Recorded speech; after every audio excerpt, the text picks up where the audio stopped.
Welcome to the Make Every Day Amazing podcast. Do you want to do more with your life, but you feel the cards have been stacked against you? Once you learn that things happen for you, not to you, you can begin to see your own transformation in the mirror, and the people around you will know that you're on fire. This podcast will show you a whole new outlook on life and set you up for success. Your host, Todd will help you make every day amazing. Hey, good morning, everybody. Let's jump right into it this morning. I hope you're having an amazing day already. I know I am. But today I want to talk about how many seeds a day do you plant for good health? How many seeds a day do you plant for good health? What got me to thinking about this topic was over the past couple weekends, I've been working at home, working on the landscape at our house, and we're pretty much done with the front side of the house now. And it's definitely not been a fast process, I will tell you.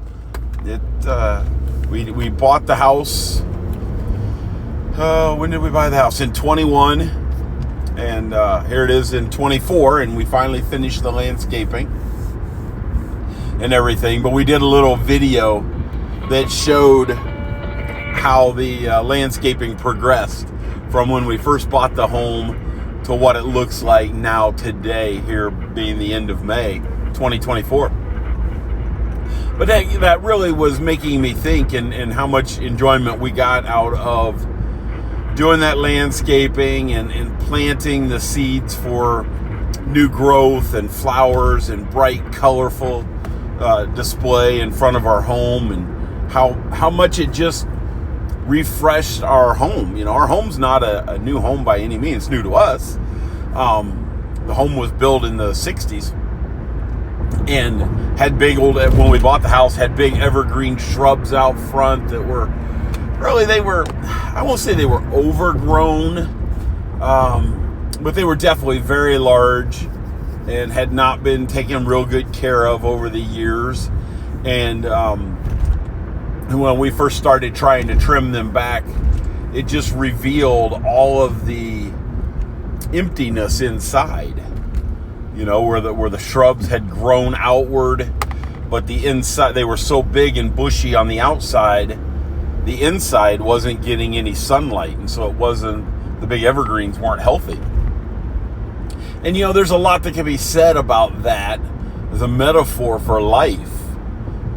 You know, there's times when we just need to rip out the old shrubs in our life, and meaning we need to get rid of the old who you are, get rid of the old person, the old self, the old mental state, the crankiness, the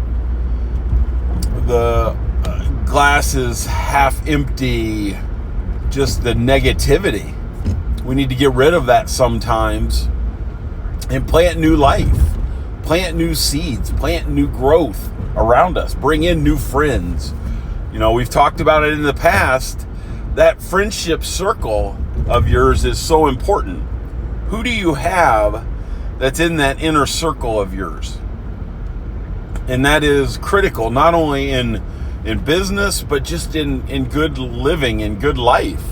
You know, to have individuals that are forward thinking and are going to encourage you and help drive you for success and drive you to be a better person at home, at work, or wherever you're at. And that's so important, and that holds true with the plants at home, you know, or wherever you're planting these seeds at. You know, once in a while, we need to plant new seeds to bring in fresh flowers and fresh growth and colorfulness. And it helps the body.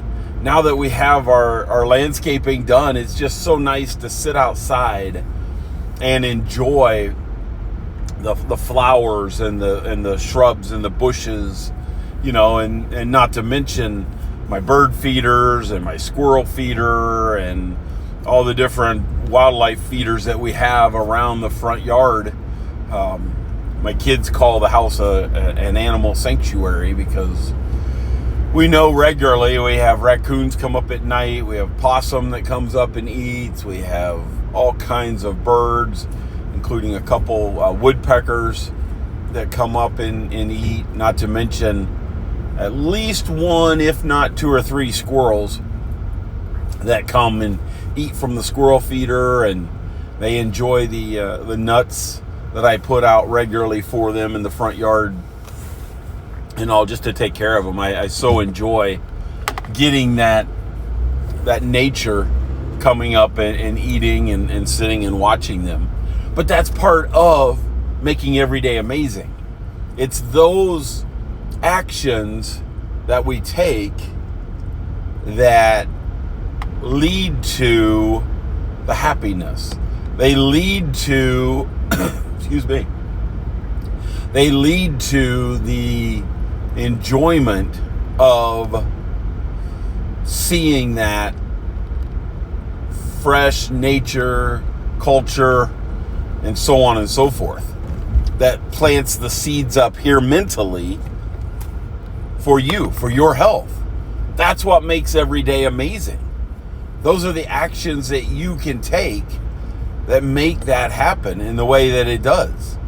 I hope you found this educational. I hope you found it fun and enlightening. I don't want my topics to be boring. I want you to get some enjoyment out of it and feel motivated to the fact that you're a better person, that you're reaping the benefits and learning how to make every day amazing.